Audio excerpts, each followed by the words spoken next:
You're listening to Island Morning, and it's 8:15. The death of 7-year-old James Delory in Cape Breton has everyone in the autistic community talking about how to keep their family members safe when they wander. Janet Norman-Bain has been advocating for her son Alex and for all people with autism for more than 20 years.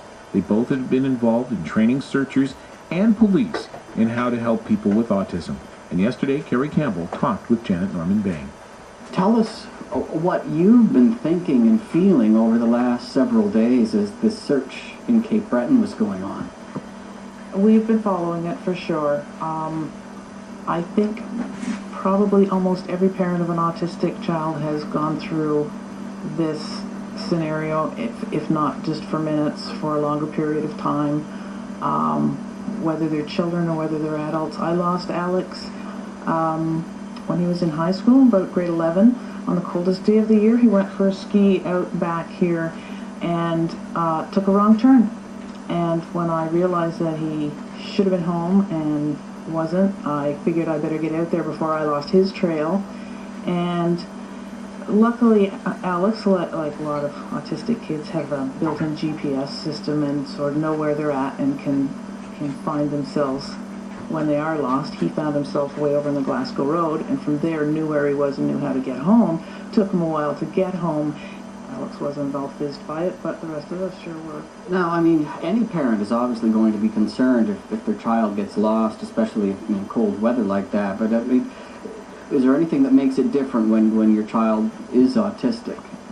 A lot of these kids, and Alex, when he was that age, was pretty much nonverbal, so they're not going to call out. Responding to their name is an issue. A lot of autistic kids are thought to be deaf when they're young because they don't respond to their name. A lot of these kids have no fear of danger, so whether that's water, and that is one of the leading causes of death with autistic kids, is drowning, because they are attracted to water. And here we live on an island, so that's a bit of an issue. And heights, so cliffs and trees and buildings and what have you. They like hiding anyway, as do autistic adults. They like deep pressure, so they might get underneath something that will put the pressure on them, and end up in places that maybe regular kids wouldn't go to hide. Now, you've been involved over the last few years in bringing some training to search and rescue personnel, I guess, and police on PEI to help them in an event like this. Just tell us what some of the things that you've been able to try to instruct these people on in terms of searching for someone with autism. Yeah, one of the questions that came up was, well, should we go through the woods calling their name, or should we go through the woods quietly, not calling their name and just looking for them? And so it came up, well, yes, go through the woods calling their name, or depending on the child, go through the woods quietly looking for them, or maybe you want to attract their attention with something they really like. So if they're into SpongeBob, take in a tape recording of SpongeBob cartoons, or their favorite music.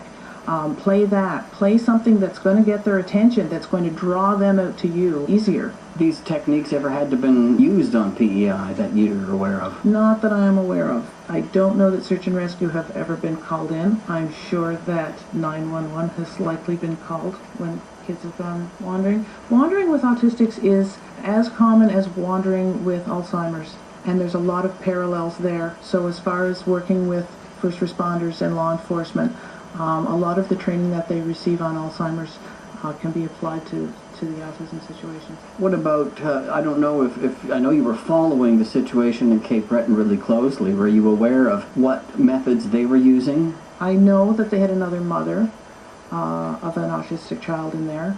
And another mother as opposed to the one. Another autistic child, yeah. So, and I was realizing that if the situation happened here, that likely I would be getting a call from search and rescue to be that other mother to be there.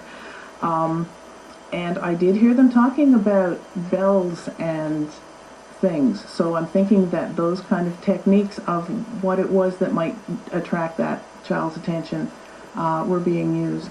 I know that one of the people that were at the training session here in January is living in Nova Scotia temporarily and was on that search team, so maybe some of the information that was discussed here made it into that search. Tell us about this bracelet that you have. Alex, well, he's had a red alert bracelet since he was very young.